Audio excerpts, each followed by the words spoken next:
വിശദമായി കിടക്കുമ്പോൾ നമ്മൾ നേരെ കോട്ടയത്തേക്ക് പോകുന്നു. കോട്ടയത്ത് അപകടം. കോട്ടയം മെഡിക്കൽ കോളേജ് കെട്ടിടം ഇടിഞ്ഞു വീണു. 14-ാം വാർഡിലെ കെട്ടിടമാണ് ഇടിഞ്ഞു വീണത്. 14-ാം വാർഡ് കെട്ടിടത്തിന്റെ ഒരു ഭാഗമാണ് ഇടിഞ്ഞു വീണത്. ജി ശ്രീജിത്ത് ചേരുന്നു. ശ്രീജിത്ത്, ഇത് എത്ര വലിയ അപകടമാണ്? കെട്ടിടത്തിന്റെ ഒരു ഭാഗമാണോ തകർന്നു വീണത്? അങ്ങനെയെങ്കിൽ വലിയ അപകട സാധ്യത ഉണ്ടായി കാണുമല്ലോ.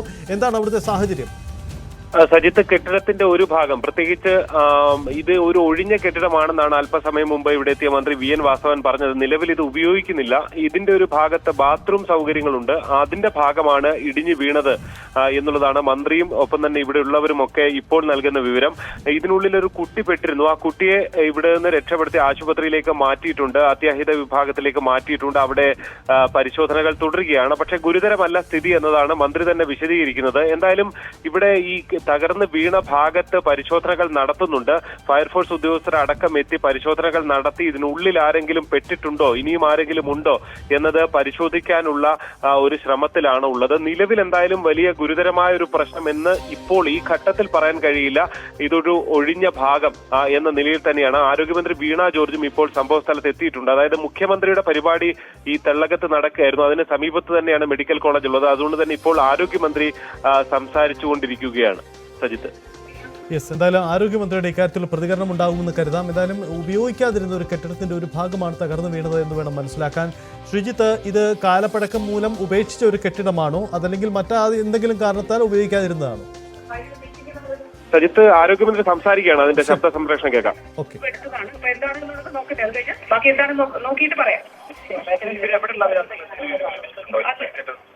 അത് ജഗമ ഡോക്ടർ എന്നോട് നോക്കട്ടെ, ആരാണ് എന്നുള്ളത് നോക്കട്ടെ. സാരമായി പരിക്കില്ല എന്നുള്ളതാണ് പറഞ്ഞത്. എന്താണെന്നുള്ളത് നോക്കിയിട്ട് പറയാം. ഇപ്പൊ പറയാം. അല്ല, ഇപ്പൊ നമ്മളത് കളക്ട് ചെയ്യുന്നേ ഉള്ളൂ. അതായത് ഈ ഭാഗം നമ്മൾ ക്ലോസ് ചെയ്തിരുന്നാണ്. ഈ ബിൽഡിംഗ് ടോട്ടലി നമ്മൾ ഇത് ഷിഫ്റ്റ് ചെയ്യുന്നതിന് വേണ്ടി തീരുമാനമെടുത്ത് നമ്മൾ നിർമ്മാണം പൂർത്തീകരിച്ച് അതിന്റെ പ്രവർത്തനങ്ങൾ ഷിഫ്റ്റിംഗ് തുടങ്ങാനായിട്ട് തീരുമാനിച്ചിട്ടുള്ളതാണ്. അപ്പൊ അവിടെ ഇത് അടച്ചിട്ടിരുന്നത് കൊണ്ട് വാസ്തവത്തിൽ മറ്റ് പ്രയാസങ്ങൾ ഉണ്ടായില്ല എന്നുള്ളതാണ്. ബാക്കി എന്താണെന്നുള്ളത് പരിശോധിച്ചിട്ട് പറയാം. അല്ലേ, പരിശോധിക്കട്ടെ. സജിത്ത്, ഇതാണ് ആരോഗ്യമന്ത്രി വിശദീകരിക്കുന്നത്. അതായത് ഈ സംഭവത്തിൽ ഇത് അടച്ചിട്ട ഒരു കെട്ടിടമാണ്, അതിന്റെ ഒരു ഭാഗമാണ് തകർന്നിട്ടുള്ളത്. ഇതിവിടെ ബൈസ്റ്റാൻഡേഴ്സ് ഉണ്ടായിരുന്ന ആളുകളാണോ അതല്ലാതെ രോഗികളായിട്ടുള്ള ആരെങ്കിലും ആണോ എന്നത് സംബന്ധിച്ച ഒരു വ്യക്തത ഇനിയും വരേണ്ടതുണ്ട്. ഇക്കാര്യങ്ങളൊക്കെ ഇവിടേക്ക് എത്തിയതേ ഉള്ളൂ. മുഖ്യമന്ത്രിയുടെ യോഗത്തിൽ പങ്കെടുത്തുകൊണ്ടിരിക്കുകയായിരുന്നു ഇരു മന്ത്രിമാരും. അവിടെ നിന്നാണ് അവർ എത്തിയിരിക്കുന്നത്. മന്ത്രി വി എൻ വാസവനും ഉണ്ട്. എന്തായാലും medical college superintendent doctor Jayakumar ഉൾപ്പെടെയുള്ളവരുമായി ഇവർ ഈ കൂടുതൽ വിവരങ്ങൾ തേടി എന്താണ് സംഭവിക്കുന്നതെന്ന് മനസ്സിലാക്കിക്കൊണ്ടിരിക്കുകയാണ്. നിലവിൽ ആരുടെയും പരിക്ക് ഗുരുതരമല്ല എന്നുള്ളതാണ് ഇവിടെ എത്തിയ മന്ത്രിമാർ നൽകുന്ന വിവരം. ഇവിടെ നിന്ന് ഇതൊരു പഴയ കെട്ടിടമാണ്, അതിന്റെ ഒരു ഭാഗമാണ് ഇടിഞ്ഞു വീണത്. ഇവിടെ നിന്നും ഈ കെട്ടിടം ഷിഫ്റ്റ് ചെയ്യുന്നതിന് വേണ്ടി പുതിയ കെട്ടിടങ്ങൾ വരുന്നുണ്ട്, അതിലേക്ക് ഷിഫ്റ്റ് ചെയ്യുന്നതിന് വേണ്ടി തീരുമാനമെടുക്കുകയും ഇവിടെ നിന്ന് ഇത് അടച്ചിടുകയും ചെയ്തതാണ് എന്നുള്ളതാണ് മന്ത്രിമാർ ഇപ്പോൾ നൽകുന്ന വിവരം. സജിത്ത്, അടച്ചിട്ട കെട്ടിടം വന്നാണ്. പക്ഷേ നമുക്ക് ദൃശ്യങ്ങളിൽ വ്യക്തമാണ് ഒരു വലിയ അപകടം. ഒരു കെട്ടിടത്തിന്റെ ഒരു ഭാഗം തന്നെ തകർന്നു വീണ ഒരു സാഹചര്യമാണുള്ളത്. ഇതിലെവിടെ പിഴവ് പറ്റിയെന്നടക്കമുള്ള കാര്യങ്ങൾ നോക്കണം. മുഖ്യമന്ത്രിയുടെ പരിപാടി കോട്ടയത്ത് നടക്കുന്നതിന് ഇടയിലാണ്, ഇതിന് സമീപത്ത് തെളകത്ത് തന്നെ നടക്കുന്നതിനിടയിലാണ് ഈ അപകടം നടക്കുന്നത്. അതുകൊണ്ട് മന്ത്രിമാരടക്കമുള്ള സംഘം അങ്ങോട്ടേക്ക് എത്തുന്നുണ്ട്, പരിശോധിക്കുന്നുണ്ട്. പരിക്കേറ്റ ഒരു കുട്ടി ഇതിനകത്ത് കുടുങ്ങിപ്പോയിരുന്നു. അവർക്ക് കാര്യമായ പരിക്കില്ല എന്ന് വേണം മനസ്സിലാക്കാൻ. എന്തായാലും ആശുപത്രിയിൽ ചികിത്സയിലാണ്. ശ്രീജിത്ത് സൂചിപ്പിച്ചു അക്കാര്യം. മന്ത്രിമാരടക്കം സ്ഥലത്തേക്ക് വരുന്നു. കെട്ടിടത്തിൻ്റെ ഒരു ഭാഗം തകർന്നു വീണിരിക്കുകയാണ്. എന്താണ് സംഭവിച്ചത്, എങ്ങനെ സംഭവിച്ചത് എന്നടക്കമുള്ള പരിശോധനകൾ വേണ്ടി വരുന്നതാണ്. കാലപ്പഴക്കമുള്ള കെട്ടിടമാണ്. പക്ഷേ കാലപ്പഴക്കമുള്ള കെട്ടിടം പൊളിച്ചു കളയാതെ എങ്ങനെ അവിടെ ഇരുന്നു എന്നടക്കമുള്ള സംശയകരമായ നിരവധി ചോദ്യങ്ങൾ ഉയരുന്നുണ്ട്. അതിന് മറുപടി പറയേണ്ടി വരും അധികൃതർ എന്നുകൂടി വ്യക്തമാണ്. എന്തായാലും അപകടം, അതിൽ മറ്റാരും കുടുങ്ങിയിട്ടില്ല എന്ന വലിയ ആശ്വാസകരമായ ഒരു കാര്യം കൂടിയാണ് ഇപ്പോൾ പുറത്തു വരുന്നത്. ഇതിൽ അപകടത്തിൽ കുടുങ്ങിപ്പോയ ഒരു കുട്ടിയെ പുറത്തെടുത്തിട്ടുണ്ട്. ആ കുട്ടിക്ക് ഗുരുതരാവസ്ഥയൊന്നുമില്ല, ആശുപത്രിയിൽ ചികിത്സയിലാണ് എന്നതാണ്. എന്തായാലും മന്ത്രിമാരടക്കം സ്ഥലത്ത് വന്നിട്ടുണ്ട്. ആശുപത്രി കെട്ടിടം തകർന്നു കിടക്കുന്ന ദൃശ്യങ്ങളാണ്. നമുക്ക് ആ ദൃശ്യങ്ങളിലേക്ക് ഒന്ന് പോവാം.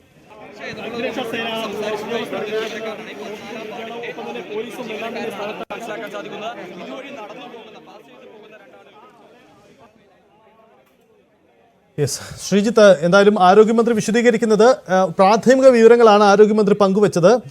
അതിനപ്പുറം സർക്കാരിന് വിശദീകരിക്കണേ, കൂടുതൽ വിശദാംശങ്ങൾ ലഭ്യമാവേണ്ടതുണ്ട്. മന്ത്രിമാരുടെ ഒരു സംഘം തന്നെ അവിടേക്ക് ഉടൻ എത്തുമെന്ന് കരുതാം, അല്ലേ? തീർച്ചയായും മന്ത്രിമാരുടെ സംഘം ഇതിനകം തന്നെയുണ്ട്. ഈ medical college superintendent doctor TK ജയകുമാറാണ് അല്പസമയം മുമ്പ് സംസാരിച്ചത്. അദ്ദേഹം പറയുന്നത് ഇത് പൂർണ്ണമായും അടച്ചിട്ടതാണ്. ഇതിന്റെ അപ്പുറത്തെ ഭാഗത്ത് ചില വാർഡുകൾ പ്രവർത്തിക്കുന്നുണ്ട്, 10ാം വാർഡ് പോലുള്ളവ പ്രവർത്തിക്കുന്നുണ്ട്. അതിന്റെ ഭാഗത്തൊരു ബാത്റൂം ഉണ്ട്.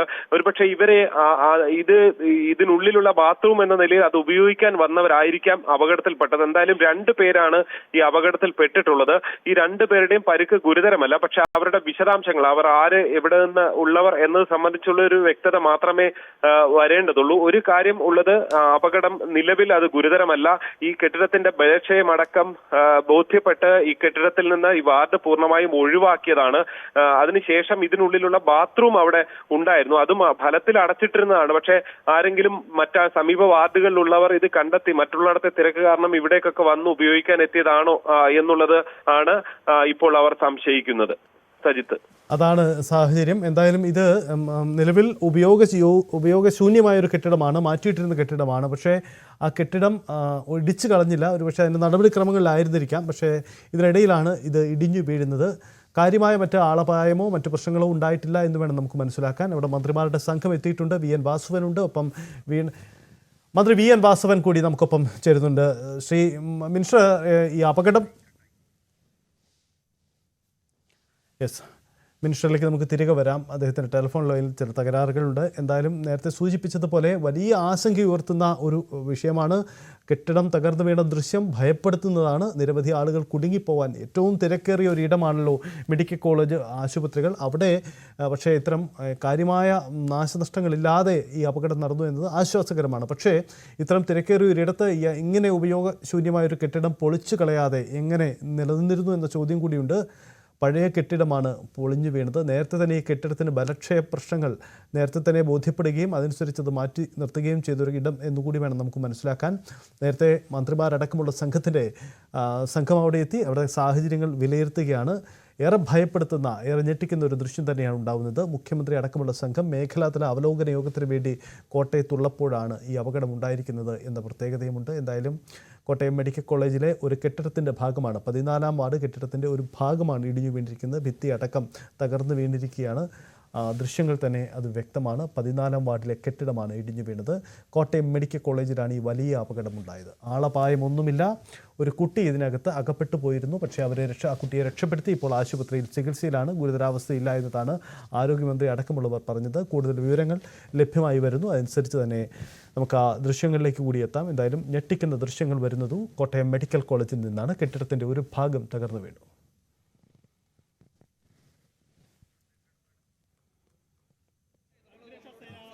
ശ്രീജിത്ത്, മന്ത്രിമാരുടെ ഒരു സംഘം അവിടെ എത്തിക്കഴിഞ്ഞിട്ടുണ്ട് അല്ലേ? അവർ നിന്ന് സാഹചര്യങ്ങൾ വിലയിരുത്തുന്നു. എന്തുകൊണ്ട് ഈ കെട്ടിടം പൊളിച്ചു കളഞ്ഞില്ല തുടങ്ങിയ കാര്യങ്ങൾ സർക്കാരിന് വിശദീകരിക്കേണ്ടി വന്നേക്കാം. തീർച്ചയായും ഇത് പൂർണ്ണമായും സ്വാഭാവികമായിട്ടും മെഡിക്കൽ കോളേജിന്റെ പഴയ കെട്ടിടങ്ങൾ ഇത് അടച്ചിടുക എന്നൊക്കെയുള്ളതാണ്. പിന്നീട് ഇത് പൊളിച്ചു കളയണമെങ്കിലും പുതിയ കൊട്ടേഷനൊക്കെ കൊടുത്ത് ആളെ ഏർപ്പെടുത്തി അങ്ങനെയൊക്കെയാണ് നടപടികളിലേക്ക് കടക്കുക. മെഡിക്കൽ കോളേജിൽ വലിയ നിർമ്മാണ പ്രവർത്തനങ്ങൾ പലതും നടന്നു വരുന്നുണ്ട്. പ്രത്യേകിച്ച് പുതിയ കെട്ടിടങ്ങളുടെ നിർമ്മാണമൊക്കെ നടന്നു വരുന്നുണ്ട്. അപ്പോൾ ഇതൊക്കെ പലപ്പോഴും സർക്കാർ കാര്യങ്ങൾ അതിന്റെ ഒരു താമസത്തോടുകൂടി പലപ്പോഴും നടന്നു വരുന്ന ഒരു കാഴ്ചയാണ് കാണാൻ കഴിയുന്നത്. എന്തായാലും ഒരു കാര്യമുള്ളത്, ഇത് ബലക്ഷയമുള്ള ഒരു കെട്ടിടമാണ്. പക്ഷേ അതുകൊണ്ട് തന്നെ ഇതിൽ നിന്ന് ആളുകളെ, വാർഡിലുള്ളവരെ മാറ്റി പാർപ്പിച്ചിരുന്നു എന്നുള്ളത് ഒരു പരിധിവരെ നേരത്തെ മുന്നിൽ കണ്ട് ഇതിൽ ഒരു ഇടപെട്ടതിന്റെ ഒരു പരിധിവരെയുള്ള ഒരു ആശ്വാസമായി കാണേണ്ടതുണ്ട്. ഇതിൽ ഇപ്പോഴും ആളുകൾ കൂടുതലായി ഉപയോഗിച്ചത് ഇതൊരു ബാത്റൂം സൗകര്യം അവിടെ ഉണ്ടായിരുന്നു എന്നുള്ളതാണ്. അതാണ് ഈ ഒരു അപകടത്തിലേക്ക് എത്തിച്ചത്. അല്പസമയം മുമ്പ് സംസാരിച്ച ഡോക്ടർ TK ജയകുമാർ ചൂണ്ടിക്കാട്ടിയത് 2 പേരാണ് ഈ അപകടത്തിൽ പെട്ടത് എന്നുള്ളതാണ്. അതായത് ഈ മെഡിക്കൽ കോളേജ് പോലുള്ള സ്ഥലത്ത് ഈ ബാത്റൂമുകളിലൊക്കെ വലിയ തിരക്കുണ്ടാകും. അപ്പോ ഇവിടെ 10ാം വാർഡിൽ നിന്നുള്ളവരായിരിക്കാം ഈ 14ാം വാർഡിന്റെ ഭാഗമായി ഉണ്ടായിരുന്ന ഈ ബാത്റൂമിൽ എത്തി ഇത് ഉപയോഗിച്ചിരുന്നത് എന്ന് വേണം മനസ്സിലാക്കാൻ. എന്തായാലും ഒരു കാര്യമുള്ളത്, നിലവിൽ ആരുടെയും നില ഗുരുതരമല്ല എന്നുള്ള ഒരു ആശ്വാസകരമായ വിവരമാണ്. ഈ തെള്ളകത്ത് തന്നെയാണ് മുഖ്യമന്ത്രിയുടെ പരിപാടി നടക്കുന്നത്. അതിന് വളരെ അടുത്താണ് മെഡിക്കൽ കോളേജ് ഉള്ളത് കൊണ്ട് തന്നെ വളരെ വേഗത്തിൽ തന്നെ ആരോഗ്യമന്ത്രിയും ഒപ്പം തന്നെ മന്ത്രി VN വാസവനും ഒക്കെ അവിടെ എത്തിയിട്ടുണ്ട്. സ്വാഭാവികമായും മറ്റ് സാധ്യതകൾ, ഇത് എങ്ങനെ സംഭവിച്ചു, എന്തുകൊണ്ട് സംഭവിച്ചു, എവിടെയാണ് പിഴവുണ്ടായത്, ഇക്കാര്യങ്ങളെ കുറിച്ചെല്ലാം വൈകാതെ പരിശോധിക്കും എന്ന് തന്നെ പ്രതീക്ഷിക്കണം. അതാണ് സാഹചര്യം. BJP നേതാവ് N ഹരി കൂടി നമുക്കൊപ്പം ചേരുന്നുണ്ട്. ശ്രീ ഹരി, ഈ അപകടം എങ്ങനെയുണ്ടായി, ഇപ്പോഴത്തെ അവസ്ഥ, ഇത് സംബന്ധിച്ച് വിശദാംശങ്ങൾ ലഭ്യമാവുന്നുണ്ടോ? എന്തായാലും മന്ത്രിമാരടക്കം വിശദീകരിക്കുന്നത് ഇക്കാര്യത്തിൽ ഈ കെട്ടിടം ഉപയോഗശൂന്യമായിരുന്നു, പക്ഷേ എന്തുകൊണ്ട് പൊളിച്ചു കളഞ്ഞില്ല എന്ന ചോദ്യങ്ങൾ ഇപ്പോഴുമുണ്ട്. അത് സർക്കാരിൻ്റെ സ്വാഭാവിക നടപടിക്രമങ്ങളിൽ കുടുങ്ങിപ്പോയതാവാം. തിരക്കേറിയ ഒരു ഇടത്താണ് ഈ അപകടമുണ്ടായത്. നിലവിൽ ആശ്വാസകരമാണ് സാഹചര്യം, പക്ഷേ നിലവിലെ അവസ്ഥ, അത് സംഭവിച്ചത് എങ്ങനെ, ഇക്കാര്യം നിങ്ങൾ അറിഞ്ഞിട്ടുണ്ടോ? സ്വാഭാവിക ഇപ്പോൾ ഞാൻ നിൽക്കുന്നത് ആലപ്പുഴ കായംകുളത്ത് ഒരു പാവപ്പെട്ടവനെ ആത്മഹത്യ ചെയ്ത് അദ്ദേഹത്തിന് ഒരു തരത്തിലുള്ള ആത്മഹത്യ ചെയ്യാൻ കാരണം 700 രൂപ അടയ്ക്കാത്തതിൽ ഒരു അയാളെ കയറി വീട്ടിൽ കയറി ഗുണ്ടായിസം കാണിച്ച് കൊലപ്പെടുത്തിയ ആ ആളിന്റെ മൃതദേഹവുമായി തെരുവിൽ നിൽക്കുന്ന സമയത്താണ് നിങ്ങളിത് വിളിക്കുന്നത്. കേരളത്തിലെ ഈ മെഡിക്കൽ കോളേജിലെ എന്റെ 2 ദിവസം മുമ്പുള്ള ഫേസ്ബുക്ക് പോസ്റ്റ് നിങ്ങളൊന്ന് ഒന്ന് എടുക്കുകയാണെങ്കിൽ കൃത്യമായ വിവരങ്ങൾ എല്ലാം തന്നെ അതിലുണ്ട് എന്നുള്ള കാര്യത്തിൽ എനിക്ക് അത് പറയാനായിട്ട് സാധിക്കും. ഇപ്പൊ ഇവര് പറയുന്നുണ്ടല്ലോ ഇത് ഉപയോഗശൂന്യമായ കെട്ടിടമായിരുന്നു എന്ന് പറയുമ്പോൾ എനിക്ക് ബഹുമാനപ്പെട്ട മന്ത്രി വാസവൻ അവர்களுം അതുപോലെ തന്നെ ആരോഗ്യമന്ത്രിയും നാഴികക്ക് 40 വട്ടം കോട്ടയം മെഡിക്കൽ കോളേജ് വന്നു പോകുന്ന ആളുകളാണ്. അദ്ദേഹം അവിടുത്തെ കാലങ്ങളായി അവിടുത്തെ HMC മെമ്പറാണ്. ഇത് ഇങ്ങനെ ഇരിക്കെ അങ്ങനെയാണ് എങ്കിൽ നിങ്ങൾ എന്ത് വികസന സമിതിയാ ചേർന്നുകൊണ്ടിരുന്നത്, എന്ത് കാര്യങ്ങളാണ് നിങ്ങൾ എടുത്തുകൊണ്ടിരുന്നത്? അവിടെ ആളുകളെ താമസിപ്പിച്ചിരുന്നു എന്ന് പറയുന്നത്, അല്ലെങ്കിൽ അപകടത്തിൽപ്പെട്ടു സാരമല്ല എന്ന് പറയുന്നു. ഇവിടെ ജീവിതം എന്ന് പറയുന്നത് മരുന്നില്ല, യാതൊന്നുമില്ലാതെ ബുദ്ധിമുട്ടുന്ന അവസരത്തിൽ ഒരു ഗതിയുമില്ലാതെ ചിന്തയിലുമൊക്കെ കിടന്നുറങ്ങുന്ന ആളുകളുടെ ജീവിതം ഇത്തരത്തില് ആശുപത്രി തന്നെ ഇടിഞ്ഞു പോകുന്ന ഒരു സാഹചര്യമാണ്. അതുകൊണ്ട് ആരോഗ്യമന്ത്രി അവിടെ വരുമെന്നൊക്കെ പറയുന്നു. ഒന്നുകൂടി ബ്യൂട്ടി പാർലറിൽ പോയി ഉദ്ഘാടനങ്ങൾ മാത്രം ചെയ്യുന്ന ആരോഗ്യമന്ത്രി ഈ മെഡിക്കൽ കോളേജിൽ തന്നെ നിരവധി തവണ ആരോഗ്യമന്ത്രി കോട്ടയം മെഡിക്കൽ കോളേജിൽ വന്നിട്ടുണ്ട്. ഈ കഴിഞ്ഞ തൊട്ടടുത്ത ദിവസങ്ങളിൽ എത്തിയിട്ടുണ്ട്. എന്താണ് ഇവരുടെ പണി? എന്താണ് ഈ നാട്ടിൽ കാണിച്ചുകൊണ്ടിരിക്കുന്നത്? ഇവർക്ക് ഈ മന്ത്രി ഈ പറയുന്ന ഇതിന്റെ അധികാരികൾക്കെതിരെ നടപടി എടുക്കാൻ തയ്യാറുണ്ടെന്നാണ് ചോദിക്കാനുള്ളത്. ഈ ഫിറ്റ്നസ് അടക്കം നമുക്കറിയാം, ഏതെങ്കിലും ഒരു കാര്യത്തിൽ ഫിറ്റ്നസ് കൊടുത്തിട്ടില്ല എന്നുണ്ടെങ്കിൽ നടപടിയെടുക്കുന്ന സർക്കാർ ഈ കാര്യത്തിൽ എന്ത് നടപടി എടുക്കുമെന്നാണ് നമ്മൾ നോക്കിയിരിക്കുന്നത്. ശരി, അതാണ് എന്ത് നടപടി എടുക്കുമെന്ന് നമുക്ക് നോക്കാം. എന്തായാലും PK ശ്രീമതി, മുൻ ആരോഗ്യമന്ത്രിയുടെ ഒരു പോസ്റ്റ് കൂടിയുണ്ട്. പൊളിക്കാൻ നിശ്ചയിച്ച അടച്ചുപൂട്ടിയ കെട്ടിടമാണ്. കോട്ടയം മെഡിക്കൽ കോളേജിന്റെ പൊളിക്കാൻ നിശ്ചയിച്ച കെട്ടിടത്തിന്റെ ഒരു ഭാഗമാണ് തകർന്നത്. 2 ആഴ്ച മുമ്പ് ഒരു രോഗിയെ കാണാൻ മെഡിക്കൽ ആശുപത്രിയിലൂടെ നടന്നു പോകുമ്പോൾ ഇതെന്താണ് വെറുതെ ഇട്ടിരിക്കുന്നതെന്ന് ചോദിച്ചപ്പോൾ സൂപ്രണ്ട് പറഞ്ഞത് ഈ കെട്ടിടം പൊളിക്കാൻ വെച്ചിരിക്കുകയാണ്, പുതിയ കെട്ടിടം തയ്യാറായിട്ടുണ്ട് എന്നും കൂടി ചേർത്തു. തത്സമയം തന്നെ ആരോഗ്യമന്ത്രി എത്തി വിശദീകരിച്ച് തെറ്റിദ്ധാരണ പരത്തുന്നതിന് ഒഴിവായി കിട്ടി. ഇതാണ് മുൻ ആരോഗ്യമന്ത്രിയുടെ പോസ്റ്റ്. എന്തായാലും ഇത് ഒരു പഴയ കെട്ടിടമാണ് എന്ന കാര്യം സ്ഥിരീകരിക്കപ്പെടുകയാണ്. അത് അങ്ങനെ തന്നെയാണ്. പക്ഷേ തിരക്കേറിയ ഒരിടത്ത് ഇത്തരം കാര്യങ്ങൾ പൊളിച്ചു മാറ്റാൻ വൈകുന്നത്, അതുണ്ടാക്കുന്ന ഗുരുതര അവസ്ഥ എന്ത് എന്നതുകൂടിയാണ് ഇപ്പോൾ സംഭവിച്ചിരിക്കുന്നത്. ഒരു പക്ഷേ നമ്മളിപ്പോൾ ആശ്വാസകരമായി കൈകാര്യം ചെയ്യുന്ന ഒരു വാർത്ത, ഒരു തിരക്കേറിയ ഇടത്ത് ആളുകളുള്ള സമയത്താണ് ഈ കെട്ടിടം ഇടിഞ്ഞു വീണെങ്കിൽ ഇതായിരുന്നില്ല അവസ്ഥ. അത് ഒരു വലിയ ഓർമ്മപ്പെടുത്തലായി കൂടി മാറുകയാണ്. അതുകൊണ്ട് സർക്കാരിന് വിശദീകരിക്കേണ്ടി വരുന്നത് എന്തുകൊണ്ട് ഇതിൻ്റെ നടപടിക്രമം വൈകി എന്ന ചോദ്യമാണ്. കാരണം കെട്ടിടം പൊളിച്ചു മാറ്റാൻ വൈകിയത് വലിയ അപകട സാധ്യത ഉണ്ടാക്കി എന്നതാണ്. ബലക്ഷയം കുറഞ്ഞ കെട്ടിടങ്ങൾ പൊളിച്ചു മാറ്റണം, പുതിയ കെട്ടിടം അവിടെ സജ്ജീകരിച്ചിട്ടുണ്ട്. എന്താണ് ഇക്കാര്യത്തിൽ സംഭവിച്ചതെന്നടക്കമുള്ള ഔദ്യോഗികമായ കൂടുതൽ വിശദീകരണങ്ങൾ കൂടി ഇക്കാര്യത്തിൽ ഉണ്ടാവേണ്ടതുണ്ട്. വലിയ അപകടമാണ്. കാരണം ഒരു കെട്ടിടത്തിൻ്റെ ഒരു ഭാഗം പൂർണ്ണമായി ഇടിഞ്ഞു വീഴുകയാണ്. മെഡിക്കൽ കോളേജുകൾ നമുക്കറിയാം, ഏറ്റവും അധികം ജനത്തിരക്കുണ്ടാവുന്ന ഇടമാണ് മെഡിക്കൽ കോളേജ്. വലിയ പ്രായമുള്ളവരും കുട്ടികളും സ്ത്രീകളും ഒക്കെ വന്നു പോകുന്ന ആ വലിയ ഇടത്ത് ആണ് ഇത്തരമൊരു കെട്ടിടം ഇടിഞ്ഞു വീണത് എന്ന കാര്യം കൂടിയുണ്ട്. അതുകൊണ്ട് ഇക്കാര്യത്തിൽ എന്ത് സംഭവിച്ചു എന്നതിൽ കൂടുതൽ വിശദീകരണം ആവശ്യമാണ്. സർക്കാരും അധികൃതർക്കും വിശദീകരണം നൽകേണ്ടി വരും എന്നതുകൂടി വളരെ പ്രധാനപ്പെട്ട കാര്യമാണ്. ഒരു കാര്യം ശ്രീജിത്ത്, മന്ത്രിമാരടക്കം സ്ഥലത്തുണ്ട്, ആരോഗ്യമന്ത്രി അടക്കമുള്ളവരുമുണ്ട്. ആരോഗ്യമന്ത്രി അടക്കം ഈ സാഹചര്യങ്ങൾ വിശദീകരിക്കേണ്ടി വരും. എന്തായാലും ഈ കെട്ടിടം പൊളിച്ചു മാറ്റുന്നതിന് വേഗത്തിലുള്ള നടപടി ഇത് ഒരു കാരണമായി മാറിയേക്കാം. ഇതിൽ മന്ത്രി അടക്കം കൂടുതൽ വിശദീകരിക്കേണ്ടി വരുമല്ലോ. അത് നമുക്ക് പ്രതീക്ഷിക്കാമോ? തീർച്ചയായും ആരോഗ്യ വകുപ്പുമായി ബന്ധപ്പെട്ട ഒരുപാട് വിവാദങ്ങൾ നടക്കുന്നതിനിടെയാണ് ഇങ്ങനെ ഒരു സംഭവം കൂടി ഉണ്ടാകുന്നത് എന്ന കാര്യത്തിൽ യാതൊരു സംശയവുമില്ല. ഇവിടെ ഉള്ളത് സർക്കാരിനെ സംബന്ധിച്ച് വിശദീകരിക്കാൻ കഴിയുന്നത് ഇത് ബലക്ഷയം ഉണ്ടായിരുന്ന കെട്ടിടമാണ്, അത് തിരിച്ചറിഞ്ഞു, അത് പൊളിക്കാൻ വേണ്ടി മാറ്റിവെച്ചു, പുതിയ കെട്ടിടം ഉണ്ടാക്കി, ഇതെല്ലാം അവർക്ക് പറയാൻ കഴിയും. പക്ഷേ ഇത്തരം കെട്ടിടങ്ങളിൽ ഉണ്ടാകുന്ന സുരക്ഷാപരമായ വീഴ്ചകൾ, അതായത് ഈ ഉപേക്ഷിച്ച കെട്ടിടമാണ്, പാളിച്ചുള്ള ഇത് തകർന്നു വീഴാൻ സാധ്യതയുള്ള കെട്ടിടമാണ് എന്ന് ബോധ്യമായിട്ട് അവിടെ അത്തരം ആളുകൾ ഇത് ഉപയോഗിക്കുന്നുണ്ട് എന്ന് തിരിച്ചറിയാൻ സംവിധാനങ്ങൾക്ക് കഴിഞ്ഞിട്ടില്ല എന്നുള്ളത് തീർച്ചയായും വളരെ പ്രധാനപ്പെട്ടതാണ്. ഒരുപക്ഷെ അങ്ങനെ പ്രതീക്ഷിച്ചിട്ടുണ്ടാവില്ല. പക്ഷെ എന്നിരുന്നാൽ തന്നെയും ഒരു സർക്കാർ സംവിധാനം എന്ന നിലയിൽ വിലയിരുത്തുമ്പോൾ അതിനെതിരായ വലിയ വിമർശനങ്ങൾ സ്വാഭാവികമായും ഉയർന്നു വരുമെന്ന കാര്യത്തിൽ യാതൊരു സംശയവുമില്ല. പ്രത്യേകിച്ച് ഉപേക്ഷിച്ച കെട്ടിടത്തിൽ ആളുകൾ ഇപ്പോഴും രോഗികൾ കിടക്കുന്നില്ല എന്നുള്ളതിനപ്പുറത്തേക്ക് ആളുകൾ ഏതെങ്കിലുമൊക്കെ തരത്തിൽ അത് ഉപയോഗിക്കുന്നുണ്ട് എന്നുള്ളത് കൂടിയാണ് ഫലത്തിൽ ഇവിടെ വ്യക്തമാക്കപ്പെടുന്നത്. എന്തായാലും ഗുരുതരമായ ഒരു വീഴ്ചയായി തന്നെ സ്വാഭാവികമായും ഇത് ഉയർന്നു വരുമെന്ന കാര്യത്തിൽ യാതൊരു സംശയവുമില്ല. ഒരു പരിധിവരെ മന്ത്രി ഉൾപ്പെടെയുള്ളവർ സ്ഥലത്തുള്ളത് കൊണ്ട് വളരെ വേഗത്തിലെത്തി ഇതിന്റെ നടപടിക്രമങ്ങൾ ഇനി സജിത്ത് നേരത്തെ പറഞ്ഞതുപോലെ വേഗത്തിലാക്കാനാണ് സാധ്യത. അതായത് ഇത് പൊളിച്ചു മാറ്റുന്ന അടക്കമുള്ള നടപടികൾ വളരെ വേഗത്തിലാക്കാൻ തന്നെയാണ് സാധ്യത എന്ന് വേണം മനസ്സിലാക്കാൻ. നിലവിൽ ഗുരുതര പരിക്കിലേക്കൊന്നും ആരും എത്താത്തതും ഒരു പരിധിവരെ ഇക്കാര്യത്തിൽ സർക്കാരിന് ആശ്വാസമാണ്.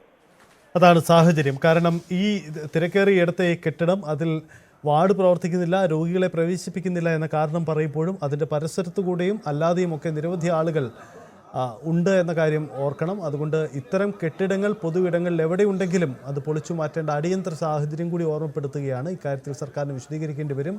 ഒരുപക്ഷെ ആശ്വാസകരമായി ഇപ്പോൾ നമ്മൾ പങ്കുവയ്ക്കുന്ന വാർത്തയിൽ മറ്റൊരു അവസ്ഥ ഉണ്ടായിരുന്നെങ്കിൽ എന്താണോ അവസ്ഥ എന്നത് കൂടി പ്രധാനപ്പെട്ടതാണ്. അതുകൊണ്ട് അതിൽ ഇടപെടൽ ഉണ്ടാവേണ്ടി വരും. എന്തായാലും മന്ത്രിമാരടക്കം എന്നുള്ള സംഘമുണ്ട്. അതുകൊണ്ട് വേഗത്തിൽ ഇക്കാര്യത്തിൽ നടപടിക്രമങ്ങൾ നീങ്ങും എന്ന് നമുക്ക് പ്രതീക്ഷിക്കാം.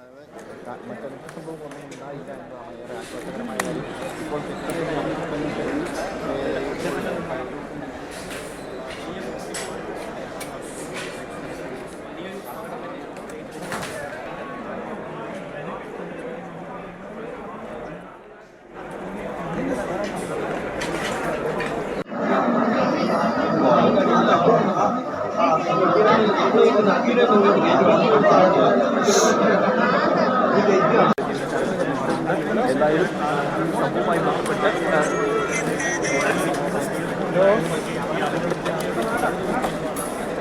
കോട്ടയം മെഡിക്കൽ കോളേജിലെ പഴയ കെട്ടിടം തകർന്നു വീണു. 14-ാം വാർഡ് കെട്ടിടത്തിൻ്റെ ഒരു ഭാഗമാണ് തകർന്നു വീണത്. കാലപ്പഴക്കം മൂലം ബലക്ഷയം നേരിട്ട കെട്ടിടത്തിൽ ഇപ്പോൾ ഉപയോഗം ഇല്ലായിരുന്നു. വാർഡുകളോ രോഗികളെ പ്രവേശിപ്പിക്കുകയോ മറ്റ് ആശുപത്രി സംബന്ധമായ പ്രവർത്തനങ്ങളില്ല. പക്ഷേ ഒരു ശൗചാലയ സൗകര്യങ്ങളടക്കം അതിൻ്റെ അനുബന്ധമായി പ്രവർത്തിച്ചിരുന്നു. ഒരുപക്ഷെ അവിടേക്കും ആളുകൾ എത്തിയിരുന്നെങ്കിൽ വലിയ അപകടമുണ്ടായേനെ. പക്ഷേ ഇപ്പോൾ എന്തായാലും ഭാഗ്യം കൊണ്ട് അത്തരം അപകടങ്ങളൊന്നും സംഭവിച്ചിട്ടില്ല. കെട്ടിടത്തിൻ്റെ ഒരു ഭാഗം ഇടിഞ്ഞു വീണിരിക്കുകയാണ്. ജനത്തിരക്കേറിയ ഇടത്തേക്കാണ് ഈ കെട്ടിടം ഇടിഞ്ഞു വീണിരിക്കുന്നത് എന്ന പ്രത്യേകതയുമുണ്ട്. എന്തായാലും മന്ത്രിമാരടക്കമുള്ള സംഘം അവിടെ എത്തിയിട്ടുണ്ട്. കോട്ടയത്ത് തന്നെ ഉണ്ടായിരുന്ന മന്ത്രിമാർ VN വാസവനും വീണ ജോർജും അടക്കം ബന്ധപ്പെട്ടവരൊക്കെ അവിടെ എത്തിയിട്ടുമുണ്ട് എന്ന സാഹചര്യം. ഇക്കാര്യത്തിൽ എന്താണ് നടന്നത് എന്ന കാര്യത്തിൽ പരിശോധന വേണ്ടിവരും, വിശദീകരണം വേണ്ടിവരും. കെട്ടിടം പൊളിച്ചു മാറ്റാൻ വൈകിയതിൻ്റെ കാരണം വിശദമാക്കേണ്ടി വരും.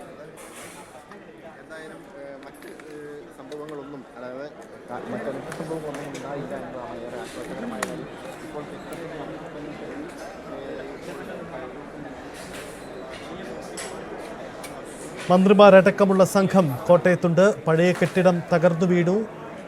കോട്ടയം മെഡിക്കൽ കോളേജിലെ പഴയ കെട്ടിടമാണ് തകർന്നു വീണത്. അവിടെയാണ് ഇത്തരം സാഹചര്യം ഉണ്ടാകുന്നത്, പരിശോധന ഉണ്ടാകുന്നത്. ശ്രീജിത്ത്, കോഴിക്കോട് മെഡിക്കൽ കോളേജിൽ കഴിഞ്ഞ കുറച്ച് ദിവസം മുമ്പാണ് ഒരു തീപിടുത്തം, 2 വട്ടം അടുപ്പിച്ച് തീപിടുത്തം ഉണ്ടായ വലിയ പ്രശ്നങ്ങൾ നമ്മൾ കണ്ടതാണ്. ഇതൊരു പക്ഷേ ഒരു പ്രവർത്തനം നടന്നിരുന്ന കെട്ടിടത്തിൻ്റെ ഭാഗമായിരുന്നെങ്കിൽ അപകടം അതിൻ്റെ വ്യാപ്തി എത്ര വലുതായിരുന്നു എന്നത് നമുക്ക് അറിയാമല്ലോ. പക്ഷേ ഇവിടെ അത് ഒഴിവായിരുന്നു. പക്ഷേ ഇവിടെ ഒരു കാര്യം വ്യക്തമാവേണ്ട കാര്യം, ആശുപത്രികളിലടക്കം ഇത്തരം ആളുകൾ കൂടുന്ന ഇടത്ത് അടിയന്തര സാഹചര്യത്തിൽ സർക്കാരിൻ്റെ പതിവ് ചട്ടങ്ങൾക്ക് വിരുദ്ധമായി കാര്യങ്ങൾ ചെയ്യേണ്ടതിൻ്റെ ഒരു ആവശ്യകത കൂടിയല്ലേ? നേരത്തെ ശസ്ത്രക്രിയാ ഉപകരണങ്ങൾ വാങ്ങുന്നതിന് ചട്ടങ്ങൾ പരിഷ്കരിക്കണം, നടപടിക്രമങ്ങൾ വൈകരുത് എന്ന ഒരു കാര്യം സർക്കാരിൻ്റെ പരിഗണനയിലേക്ക് പുതിയ വിവാദത്തിൻ്റെ ഭാഗമായി വന്നതുപോലെ ആശുപത്രികളിലെ ആളുകൂടുന്ന ഇടങ്ങളിലെ ഇത്തരം കാര്യങ്ങളിൽ സർക്കാരിൻ്റെ പതിവ് ന്യായങ്ങളില്ലാതെ അത് മുന്നോട്ട് കൊണ്ടുപോകാൻ നടപടി ഉണ്ടാവണം എന്ന ഒരു ആവശ്യം കൂടി ഈ സംഭവം ഓർമ്മപ്പെടുത്തുന്നില്ലേ? തീർച്ചയായിട്ടും. പ്രത്യേകിച്ച് സർക്കാർ കാര്യങ്ങൾക്ക് പലതും നടപടിക്രമങ്ങളുടെ വലിയ കാലതാമസം തന്നെയാണ് പലപ്പോഴും വലിയ വില്ലനായി മാറാറുള്ളത്. പലയിടത്തും ഇപ്പൊ ഈ ശസ്ത്രക്രിയ വിവാദവുമായി ബന്ധപ്പെട്ടാണെങ്കിലും ഉയർന്നു വരുന്ന ഏറ്റവും പ്രധാനപ്പെട്ട വിഷയം അത് തന്നെയാണ്. ആ വിഷയം അങ്ങനെ ഫലത്തിൽ നിൽക്കുന്ന ഒരു സാഹചര്യം കൂടി ഉണ്ട് എന്നുള്ളതാണ്. അവിടെ നിൽക്കുമ്പോഴാണ് ഇങ്ങനെയുള്ള, അതായത് നൂലാമാലകളാണ് പലപ്പോഴും ഉദ്യോഗസ്ഥ തലത്തിലുള്ള വലിയ കാലതാമസങ്ങൾ പലപ്പോഴും വെല്ലുവിളിയാകാറുണ്ട്. ഇതെല്ലാം നമ്മുടെ സംവിധാനങ്ങളുടെ ഒരു പോരായ്മയായി നിലനിൽക്കുന്നു എന്ന കാര്യത്തിൽ യാതൊരു സംശയവുമില്ല. ആ നിലയിൽ തന്നെയാണ് ഇപ്പോഴത്തെ ഈ ഒരു സംഭവത്തെയും എടുത്ത് കാണേണ്ടത്. പ്രത്യേകിച്ച് ഇതൊരു ബലക്ഷയമുള്ള കെട്ടിടമാണെന്ന് തിരിച്ചറിയുന്നു, അത് പൊളിച്ച് മാറ്റാനുള്ള തീരുമാനമെടുക്കുന്നു. പക്ഷെ പിന്നെയും അവിടെ ആളുകൾ ആ കെട്ടിടം ഉപയോഗിക്കുന്നു എന്നുള്ളിടത്താണ് ഇതിന്റെ ഒരു വലിയ പ്രശ്നം അവിടെ നിൽക്കുന്നത് എന്ന് തന്നെ പറയേണ്ടി വരും. എന്തായാലും ഒരു പരിധിവരെ സർക്കാരിന് ആശ്വസിക്കാൻ കഴിയുന്നത് ഈ ഗുരുതര പരിക്കുള്ള മനുഷ്യരൊന്നും ഉണ്ടായിട്ടില്ല എന്നുള്ളത് മാത്രമാണ്. അതിനപ്പുറത്തേക്ക് ഇതൊരു വലിയ ദുരന്തമായി അറിഞ്ഞോ അറിയാതെയോ മാറിപ്പോയേനെ. എന്തോ ചില ഭാഗ്യങ്ങൾ എന്നൊക്കെ നമുക്ക് വിശേഷിപ്പിക്കാവുന്ന ചില ഘടകങ്ങൾ അവിടെ പ്രവർത്തിച്ചു എന്നത് മാത്രമാണ് ഇപ്പോൾ കരുതാൻ കഴിയുന്നത്. ഈ ആളുകൾ ഉപയോഗിക്കുക എന്ന് പറഞ്ഞാൽ ഈ പലപ്പോഴും ബൈസ്റ്റാൻഡേഴ്സ് ആയി ഉള്ളവർക്കൊക്കെ കിടക്കാനും ഒക്കെ സൗകര്യങ്ങൾ കുറവായിരിക്കും. അപ്പോൾ ഇത്തരം ചിലപ്പോൾ ഒഴിഞ്ഞു കിടക്കുന്ന സ്ഥലങ്ങളിലൊക്കെ ആയിരിക്കും പലപ്പോഴും രാത്രികളിലൊക്കെ അവർ ശ്രീജിത്തിലേക്ക് മടങ്ങി വരാം. ഇപ്പോൾ തിരുവഞ്ചൂർ രാധാകൃഷ്ണൻ MLA കൂടി നമുക്കൊപ്പം ചേരുന്നു. തിരുവഞ്ചൂർ രാധാകൃഷ്ണൻ, വലിയൊരു അപകടം ഒഴിവായി, ആരും അതിൽ പെട്ടുപോയില്ല എന്ന ആശ്വാസകരമായ ഒരു കാര്യം നമുക്ക് മുന്നിലുണ്ട്. പക്ഷേ മെഡിക്കൽ കോളേജിലെ തിരക്കേറിയ ഒരിടത്ത് നിരവധി ആളുകൾ വന്നു പോകുന്നയിടത്ത് കാലപ്പഴക്കമുള്ള ഒരു കെട്ടിടം എന്തുകൊണ്ട് പൊളിച്ചു മാറ്റാൻ വൈകി എന്ന ചോദ്യം കൂടി ഉയരുന്നുണ്ട്.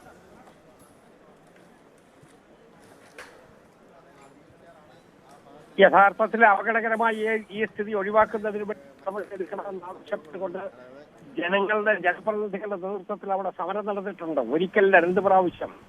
പക്ഷെ എന്നിട്ട് ഇവരുടെ കണ്ടു തുറന്നില്ല. അത് മെഡിക്കൽ കോളേജിനെതിരെ സമരം നടത്തുകയാണ് എന്നുള്ള ദുർവ്യാഖ്യാനം കൊടുക്കുന്നതിന് വേണ്ടിയാണ് ശ്രമിച്ചത്. പ്രശ്നത്തിന്റെ വ്യാപ്തിയെക്കുറിച്ച് അവർ ആലോചിച്ചേയില്ല.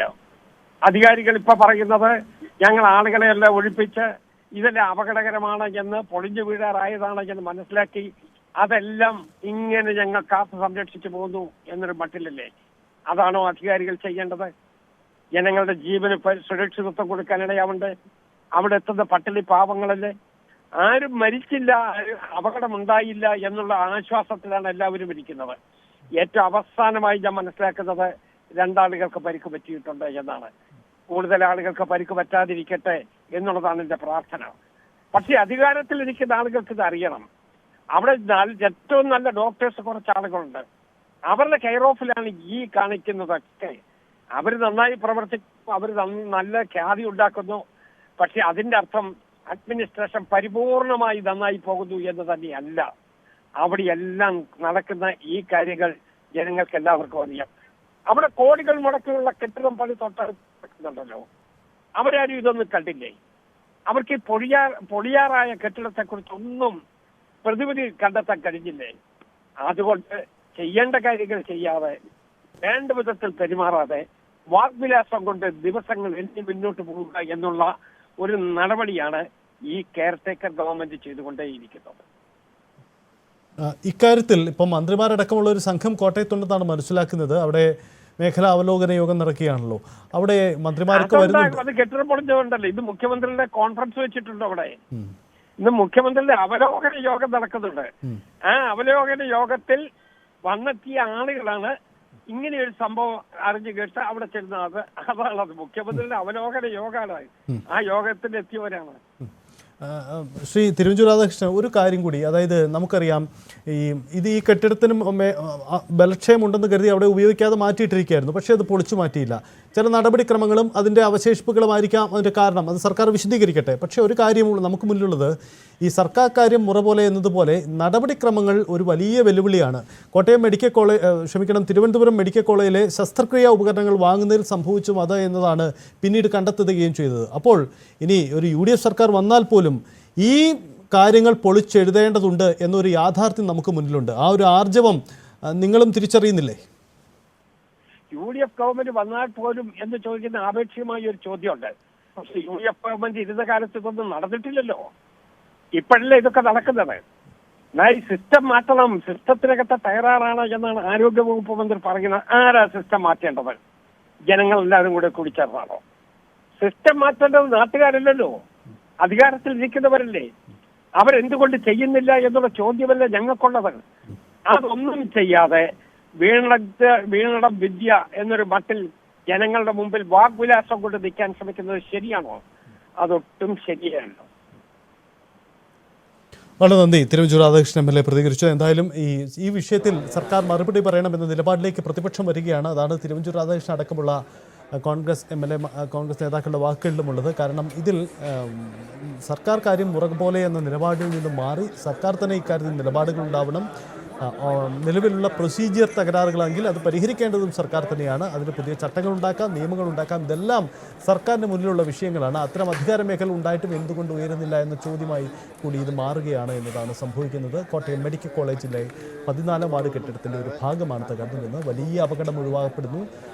2 പേർക്ക് പരുക്ക് പറ്റി എന്നതിനെ ഒഴിച്ചാൽ മറ്റ് കാര്യമായ നാശനഷ്ടങ്ങളോ മറ്റ് പ്രശ്നങ്ങളോ ഉണ്ടായിട്ടില്ല. പക്ഷേ ഈ കെട്ടിടം ഈ ജനവാസ മേഖലയിൽ എന്തുകൊണ്ട് പൊളിച്ചു മാറ്റാതെ നിന്നു, അതെന്തുകൊണ്ട് തിരിച്ചറിയപ്പെട്ടില്ല എന്ന വലിയ ചോദ്യമുണ്ട്. സർക്കാർ വ്യക്തമാക്കണം, വിശദീകരിക്കണം.